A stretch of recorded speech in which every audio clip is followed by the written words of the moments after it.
जैसे कि आपको पता है अभी ही मैंने ये चैनल बनाया है कॉमर्स से रिगार्डिंग, और इसमें क्या है, मैं पीएचडी एंट्रेंस की प्रिपरेशन कराने वाली हूँ।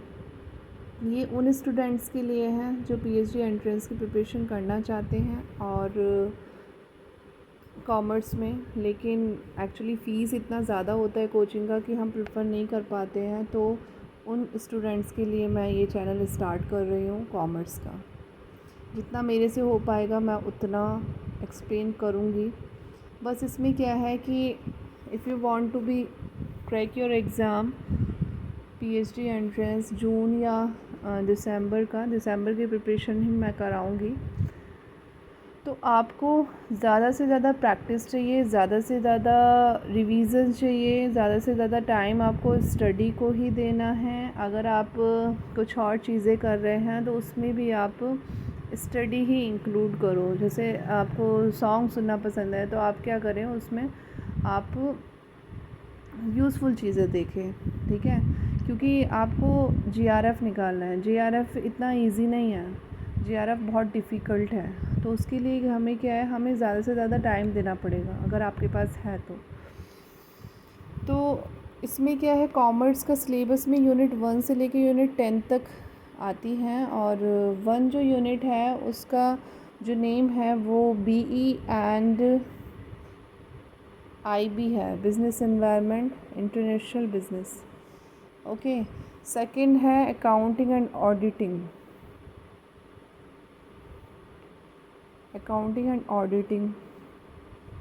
Be business environment and international business में हम एनवायरनमेंट के बारे में पढ़ेंगे, इंटरनेशनल बिज़नेस के बारे में पढ़ेंगे। इसमें भी काफ़ी सारे कॉन्सेप्ट्स हैं, उसका ब्रीफ में हम अंदर पढ़ेंगे। नेक्स्ट है अकाउंटिंग एंड ऑडिटिंग। अकाउंटिंग में तो आपने 11th-12th में भी पढ़ा है। अकाउंटिंग में जो नॉर्मल चीज़ें होती हैं वो हम पढ़ेंगे। बस हमें क्या है, वो चीज़ें पढ़नी है जो मोस्ट इम्पॉर्टेंट है। ऐसे नहीं है कि हमें सब कुछ पढ़ना है।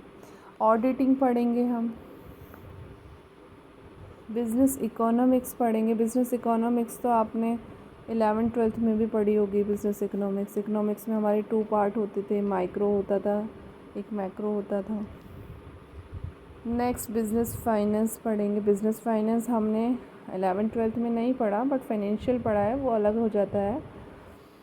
बिज़नेस फाइनेंस हमने किस में पढ़ा है, बीकॉम में पढ़ लिया है हमने, एमकॉम में पढ़ लिया है। जो कॉमर्स वाले बच्चे हैं उनको पता होगा। नेक्स्ट है बिज़नेस स्टैट तो देखो हमने ग्रेजुएशन में ही पढ़ा है, पोस्ट ग्रेजुएशन में भी पढ़ा है। एंड रिसर्च मेथड्स हमने पोस्ट ग्रेजुएशन में नहीं पढ़ा है, बट जिसने एमबीए वगैरह करा होगा तो उसमें रिसर्च का आ जाता है। अगर आप सेलेक्ट करते हो सब्जेक्ट तो रिसर्च में उसमें हम थोड़ा सा पढ़ लेते हैं। बट पेपर फर्स्ट में भी रिसर्च है, रिसर्च एप्टीट्यूड है, तो उसमें भी हम रीड कर लेते हैं। तो but this is the different one कि रिसर्च मेथड्स उसमें क्या है और उसमें रिसर्च एप्टीट्यूड में क्या क्या चीज़ें हैं। ओके, नेक्स्ट है बिज़नेस मैनेजमेंट है and HRM, human resource management. अगर किसी ने एमबीए किया हो या एमकॉम में एचआर हो तो उसमें एचआरएम पढ़ा होगा अच्छे से।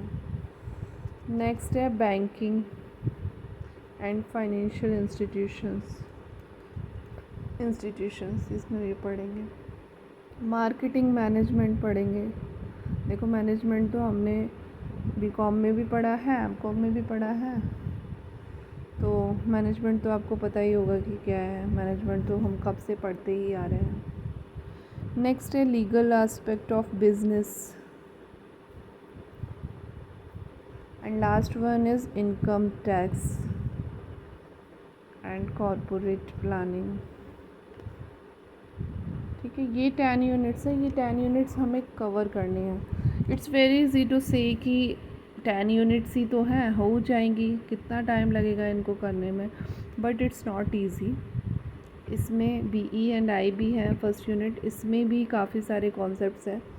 फिर हम अकाउंटिंग एंड ऑडिटिंग है, उसमें भी सारे कॉन्सेप्ट्स हैं। तो बहुत चीज़ें हैं जो हमको अभी पढ़नी हैं, ठीक है। तो फर्स्ट यूनिट का मैं आपको बता देती हूँ कि बिज़नेस एनवायरनमेंट एक्चुअली होता क्या है।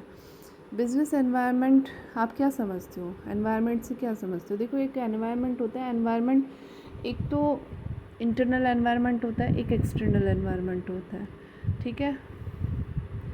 घर में हम अंदर हैं, दिस इज़ इंटरनल एनवायरनमेंट। घर से हम बाहर जा रहे हैं, डेट इज़ एक्सटर्नल एनवायरनमेंट, ठीक है? तो एनवायरनमेंट में 2 टाइप्स आते हैं, इंटरनल एंड एक्सटर्नल फैक्टर्स। तो क्या होता है कि इसकी अगर डेफिनेशन बताया जाए तो हम बोलेंगे इट इज़ अ सम और collection of all internal and external factors such as employees and customers needs, expectations, supply and demand management, etc.